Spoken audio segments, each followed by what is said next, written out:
tunay na lalaki, hindi yan agad-agad nagpapabihag sa tamis ng salita o sa ganda ng muka. Dapat mo ring malaman kung siya ba ay kasama mo sa laban o iiwan ka rin kapag dumilim na ang buhay. At narito ang mga paraan para malaman yan. Ito ang 5 test na magsasabi kung siya ba ay totoo o palabas lang.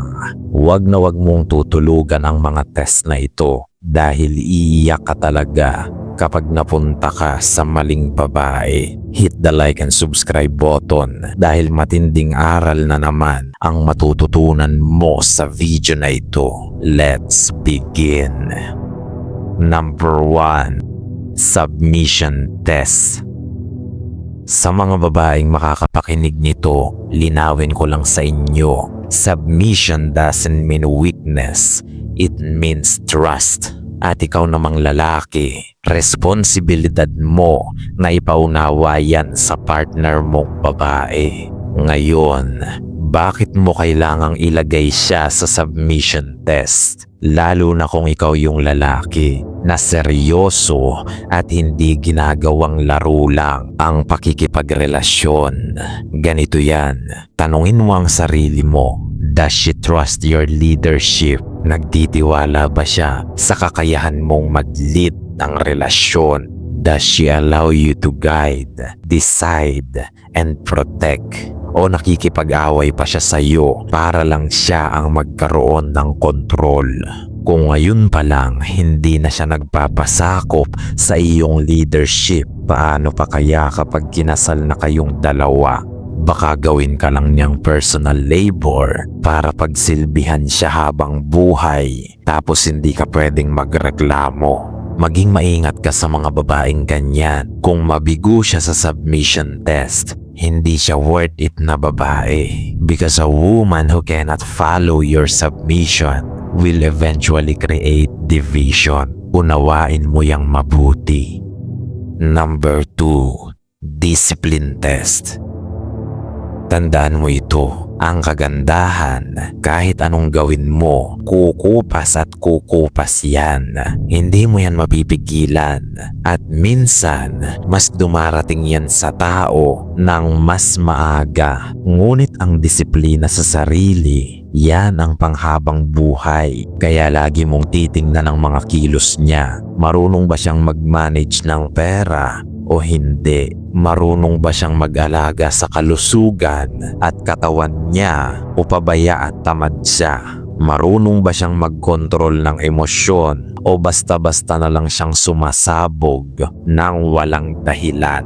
Because a woman without discipline will drain your wallet, destroy your peace, and steal your future. Ngunit ang babaeng may disiplina, palalaguin niyan ang anumang bagay na ibigay mo sa kanya. Money, love, or vision. She will multiply it. Kaya kahit gaano pa siya kaganda, kung wala naman siyang disiplina, basura ang babae na yan. If she is careless now, she will destructive later. Unawain mo yan. Number 3. Selfishness test. Kung seryosong relasyon ang hanap mo talaga, kailangan mong makita ito sa isang babae. Kailangan mong makita kung talaga bang may pakialam siya sa iyo o dahil lang napapakinabangan ka niya kaya siya nandyan. Napakahalaga niyan. Delikado para sa iyo kapag binaliwala mo lang yan. Act like you need her. Ask for help. Depend on her for a while. Tingnan mo lang kung anong reaksyon at gagawin niya kapag ikaw na ang nangailangan ng tulong niya. Sasaluhin ka ba niya o papabayaan lang? Put her in a test for selfishness.